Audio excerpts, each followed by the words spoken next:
Hello friends, आपका फिर से स्वागत है हमारे यूट्यूब चैनल पर। आज हम राजस्थान भू राजस्व अधिनियम 1956 की धारा 26, 27 और 28 के अंतर्गत अधिकारियों और न्यायालयों के अतिरिक्त और अंतर्निहित अधिकारियों के बारे में देखेंगे। धारा 26 न्यायालयों और अधिकारियों के अंतर्गत अधिकार, additional power of court and offence. Rajasthan सरकार द्वारा के पास यह अधिकार एक नोटिफिकेशन के माध्यम से विभिन्न राजस्व अधिकारियों को उनको मौजूदा जो भी अधिकार है उनसे अतिरिक्त अधिकार को सौंप सकती है। धारा 26 इस प्रक्रिया को विस्तार से बताती है। जैसे कि राजस्थान सरकार निम्न प्रकार के अतिरिक्त अधिकार प्रदान कर सकती है। नायब तहसीलदार को तहसीलदार के सारे या कुछ अधिकार दिए जा सकते हैं। तहसीलदार को एडिशनल कलेक्टर के बारे में कुछ अधिकार दिए, जैसे एडिशनल कलेक्टर को सब डिवीज़न ऑफिसर या लैंड रिकॉर्ड ऑफिसर के कुछ अधिकार सौंपे जा सकते हैं, और सब डिवीज़न ऑफिसर को लैंड रिकॉर्ड ऑफिसर सेटलमेंट बारे में कुछ अधिकार दिए जा सकते हैं, और लैंड रिकॉर्ड्स ऑफिसर को सब डिवीज़न या असिस्टेंट कलेक्टर या कलेक्टर के कुछ अधिकार दिए जा सकते हैं। कलेक्टर को सेटलमेंट ऑफिसर के कुछ अधिकार दिए जा सके। कमिश्नर को सेटलमेंट कमिश्नर या डायरेक्टर ऑफ लैंड रिकॉर्ड के अधिकार दिए जा सकते हैं, और सेटलमेंट कमिश्नर को डायरेक्ट ऑफ लैंड रिकॉर्ड्स के अधिकार दिए जाते हैं। महत्वपूर्ण यह है कि सभी अधिकार किस क्षेत्र में और किस मामले में लागू होंगे, यह राज्य सरकार निर्धारित करती है। जैसे उदाहरण के लिए मान लीजिए कि किसी जिले में सेटलमेंट ऑफिसर की नियुक्ति नहीं हो पाई, तो राज्य सरकार वहाँ पर देखेगी कि वहाँ पर काम का दबाव बहुत अधिक है। ऐसी स्थिति में असिस्टेंट कलेक्टर को राज्य सरकार सेटलमेंट ऑफिसर के अधिकार देकर उस क्षेत्र में भूमि का बंदोबस्त या लैंड सेटलमेंट से जुड़े काम सौंप सकती है। व्यक्तिगत और पद के अनुसार अधिकार देना। राज्य सरकार चाहे तो किसी अधिकारी को उसके नाम से या फिर उस अधिकारी के वर्ग या क्लास के तौर पर उसका ऑफिशियल डिजाइनेशन के आधार पर अधिकार प्रदान कर सकती है। यानी अगर तहसीलदार वर्ग को अधिकार दिए तो सभी तहसीलदार इस अधिकार का उपयोग कर सकेंगे। और स्थानांतरण ट्रांसफर के समय अधिकार, अगर कोई अधिकारी जो नाम लेकर विशेष अधिकारियों से सुसज्जित किया गया है उससे ट्रांसफर कर दिया जाता है, तो उसे नए स्थान पर वही अधिकार प्राप्त होंगे जो राज्य सरकार कोई अन्य आदेश जारी न कर दे।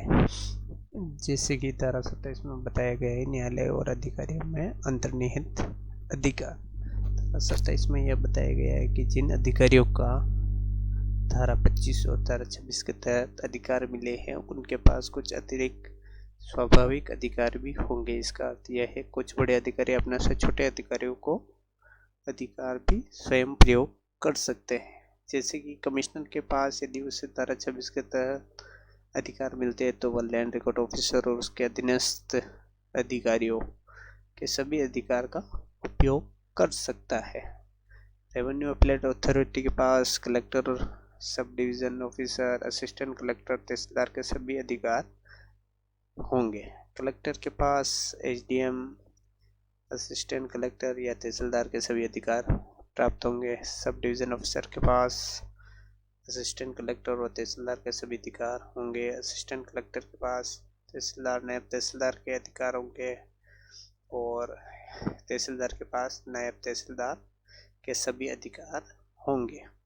लैंड रिकॉर्ड ऑफिसर के पास तहसीलदार या नायब तहसीलदार या अन्य नियुक्त अधिकारियों के अधिकार होंगे जो चैप्टर 7 और 8 में वर्णित है। जैसे कि उदाहरण के लिए अगर कोई असिस्टेंट कलेक्टर के पास कोई विवाद लेकर जाता है कि लेकिन असिस्टेंट कलेक्टर उस विवाद को तहसील स्तर पर मानता है, तो वह स्वयं ही तहसीलदार की तरह निर्णय ले सकता है। अलग से आदेश लेने की आवश्यकता नहीं होगी।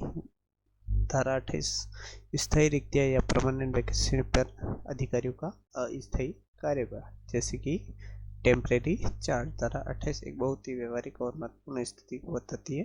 किसी commissioner, collector, sub division officer, tehsildar का पद स्थायी रूप से खाली हो गया, जैसे कि कोई सेवानिवृत्त हो गया, किसी की मृत्यु हो गई या अन्य कारण कोई बीमारी है, उस हिसाब से खाली हो जाता है, तो जब तक राज्य सरकार कोई नया आदेश जारी नहीं कर सकती है उस अधिकारी के पद के अनुसार अस्थायी रूप से, तो उससे जो बड़ा ऑफिसर है जो वह कार्यभार संभालेगा उस, और वही अधिकार और कर्तव्य प्राप्त होंगे जो मूल अधिकारी को प्राप्त थे। उदाहरण के लिए अगर किसी जिले में कलेक्टर का स्थानांतरण हो जाए तो नए कलेक्टर की नियुक्ति को कुछ समय लगे, तब तक अतिरिक्त जिला मजिस्ट्रेट, जिसे एडीएम कहते हैं, या अन्य कोई अधिकारी अस्थायी तौर पर कलेक्टर का पूरा प्रशासनिक कार्यभार या अधिकार संभालेगा। इसी प्रकार अगर किसी तहसील में तहसीलदार का पद खाली है तो नायब तहसीलदार उस तहसील का पूरा काम संभालने का अधिकार मिलेगा।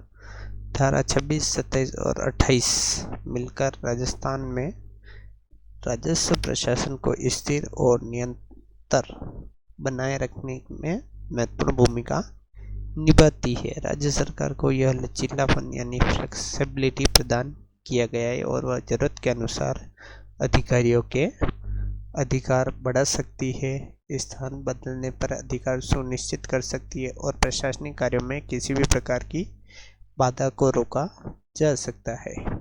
इन प्रावधानों से यह स्पष्ट होता है कि उच्च पदस्थ अधिकारी स्वाभाविक रूप से अपने अधीनस्थ अधिकारियों के अधिकारों का उपयोग कर सकते, जैसे निर्णय प्रक्रिया तेज और प्रभावी होती है यदि पूरी प्रणाली प्रशासनिक दक्षता और न्यायिक सदृढ़ता को सुनिश्चित बनाने के लिए तैयारी करी गई है। अगर आपको किसी भी प्रकार की कोई समस्या हो तो आप कमेंट कर सकते हैं। हमारा वीडियो आपको कैसा लगा कृपया लाइक और कमेंट करें। धन्यवाद।